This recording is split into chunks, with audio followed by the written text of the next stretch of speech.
Hello, చూసారు కదా buttery buttery texture తోటి ఎంత సాఫ్ట్గా ఎంత బ్యూటిఫుల్గా కనిపిస్తుందో అంతకన్నా టేస్టీగా ఉంది. మీరు చూడగానే గుర్తించేసి ఉంటారు, ఇది మష్రూమ్ మసాలా. కాకపోతే దీంట్లో నేను పన్నీర్ కూడా యాడ్ చేశాను అనమాట. సో చపాతీతో పాటు ఈవినింగ్ డిన్నర్కి ఈ పన్నీర్ మసాలా చాలా చాలా సూపర్గా ఉంది. మష్రూమ్ ఇంకా పన్నీర్ మసాలా. బటర్ చాలా తక్కువ వేసాను, ఆయిల్ అస్సలు వేయలేదు. చాలా హెల్తీగా ఉంటుంది. ఇది సూపర్ మార్కెట్ నుంచి నేను తీసుకొచ్చిన మష్రూమ్స్. వాటిని శుభ్రంగా కడిగేసేసి మట్టిలాగా ఉంటుంది కదా, అది అంతా పోయేలాగా కడిగి తర్వాత చక్కగా పీసెస్ కింద కట్ చేసి పెట్టుకున్నాను అనమాట. ఇవి కట్ చేసేటప్పుడు మరీ పెద్ద ముక్కలు ఉండొద్దు, మరీ చిన్న ముక్కలుగా కాకుండా మీడియం సైజు ముక్కలుగా కట్ చేసుకోవచ్చు. ఫ్రెష్ మష్రూమ్స్ అయితే చక్కగా వెంటనే కుక్ అయిపోతాయి అన్నమాట. అందుకనే నేను 4 పీసెస్గా కట్ చేసుకున్నాను. దాంతోపాటు పన్నీర్ ఉంది ఒక క్యూబ్, దాన్ని చక్కగా కట్ చేసి కడిగేసి పక్కన పెట్టేశాను అనమాట. సో ఇంకా కుకింగ్ విషయానికి వస్తే ఆనియన్స్ టమాటోస్ని మీడియం సైజు ముక్కలుగా కట్ చేసేసుకున్నాను. కడాయిలో ఆయిల్ వేడి చేసుకొని దాంట్లోనే శుభ్రంగా ఉల్లిపాయలు టమాటాలు యాడ్ చేసేసాను. ఆయిల్ వేయలేదు అంటున్నాను, వేసాను ఏంటి అంటున్నారు కదా, ఇక్కడ తప్ప నేను ఇంకెక్కడ ఆయిల్ యూస్ చేయలేదు. బటర్ యూస్ చేశాను, అది కూడా చాలా చాలా తక్కువ. మగ్గిన తర్వాత ఇదే ఆయిల్లో నేను మళ్ళీ మష్రూమ్స్ని కూడా వేపేశాను. ఓకే, దాంట్లోనే బే లీఫ్తో పాటు ఎండుమిరపకాయలు ఇంకా కాజు వేసేసుకొని శుభ్రంగా మగ్గిచ్చేసాను అనమాట. ఎండుమిరపకాయలు 2 సరిపోతాయి, ఎందుకంటే కారం చాలా ఎక్కువగానే ఉంటుంది, ఆ సీడ్స్ తీయం కాబట్టి. మీకు కావాలనుకుంటే ఇంకొంచెం వేసుకోవచ్చు. చూసారు కదా, ఒక 5 మినిట్స్కి శుభ్రంగా కుక్ అయిపోయినాయి. జీడిపప్పులు సాఫ్ట్గా అయిపోతాయి, టమాటోస్ కూడా సాఫ్ట్గా అయిపోతాయి. అవి కొంచెం చల్లారిన తర్వాత మిక్సీ జార్లో వేసుకొని మెత్తగా బ్లెండ్ చేసుకోండి. అది ఇంకా ముక్కలు ముక్కలుగా ఉంటే అంత టేస్టీగా అనిపించదు అనమాట, ఫీల్ ఉండదు అది తింటున్నప్పుడు. సో మళ్ళీ చెప్పాను కదా, ఆయిల్ ఎక్కడ తప్ప ఇంకెక్కడా వేయలేదు. సో అదే కడాయిలో మష్రూమ్స్ వేసుకున్నాను, మంచిగా మగ్గించేసాను అనమాట. మష్రూమ్స్ నుంచి చాలా ఎక్కువగా వాటర్ యూజ్ అవుతుంది, దాంతోనే అది కుక్ అయిపోతుంది. ఉప్పు పసుపు వేసినప్పుడు ఇంకా ఎక్కువగా చక్కగా తొందరగా కుక్ అయిపోతుంది అనమాట. ఓకేనా, చప్పదనం రాదు కూరలో ఆ మష్రూమ్ పీసెస్ తింటున్నప్పుడు. మీలో ఎంతమందికి మష్రూమ్స్ అంటే ఇష్టం చెప్పండి. సో చూసారు కదా, మష్రూమ్స్ కుక్ అవుతున్నప్పుడే నేనేం చేశానంటే పన్నీర్ను కూడా యాడ్ చేశాను. ఆ మష్రూమ్స్కి ఉన్న ఫ్లేవర్ పన్నీర్కి కూడా యాడ్ అయ్యేలాగా అనమాట. ఒక 4-5 మినిట్స్కి చూసారు కదా, టెక్స్చర్ అట్లా అయిపోయింది, వాటర్ అంతా ఊజ్ అయిపోయి. సో ఈ పేస్ట్ కూడా అదే టైంలో యాడ్ చేసేసాను అనమాట. శుభ్రంగా ఈ పేస్ట్ మిక్స్ అవుతూ చక్కగా మసాలాస్ అన్నీ దానికి యాడ్ అవుతూ ఉంటే మంచి అరోమా వచ్చేస్తుంది.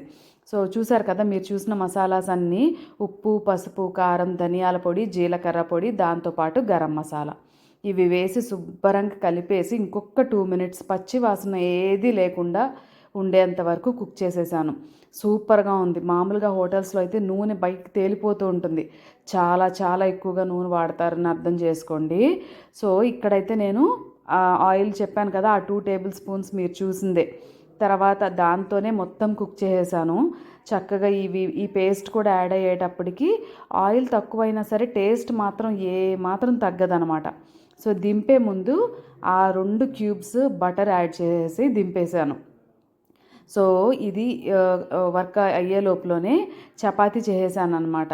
చూసారు కదా, క్రీమ్ యాడ్ చేసిన తర్వాత ఎంత బాగుందో టెక్స్చర్. నిజంగా చెప్తున్నా, టేస్ట్ అంతకన్నా సూపర్గా ఉంది. మీరు కలర్ కావాలనుకున్నా, లేదు కారం సరిపోకపోయినా ఈ టైంలో కారం వేసేసుకోవచ్చు. ఓకేనా, దాంతోపాటు చపాతీ డిన్నర్కి. సో చపాతీలో సాఫ్ట్గా ఎక్స్ట్రా సాఫ్ట్గా కావాలంటే టిప్ ఏంటంటే కొంచెం కర్డ్ యాడ్ చేసుకోండి. సాల్ట్ కొంచెము కర్డ్ కొంచెం యాడ్ చేసుకొని మిగతాది వాటర్తో కలిపేసుకున్నాను. శుభ్రంగా చాలా సాఫ్ట్ డో రెడీ అయిపోయిందనమాట. ఇది కలిపేసేసుకున్న తర్వాత ఒక్క 10 మినిట్స్ పక్కన పెట్టుకుంటే సరిపోతుంది. చూసారు కదా, ఇంకొంచెం కర్డ్ నేను యాడ్ చేశాను. ఒక 3/4 కలిపిన తర్వాత 1 టేబుల్ స్పూన్ నెయ్యి యాడ్ చేశాను. ఇది ఎలా అంటే, నాకు ఒక ఫ్రెండ్ ఉండేదన్నమాట, మార్వాడీస్ వాళ్ళు.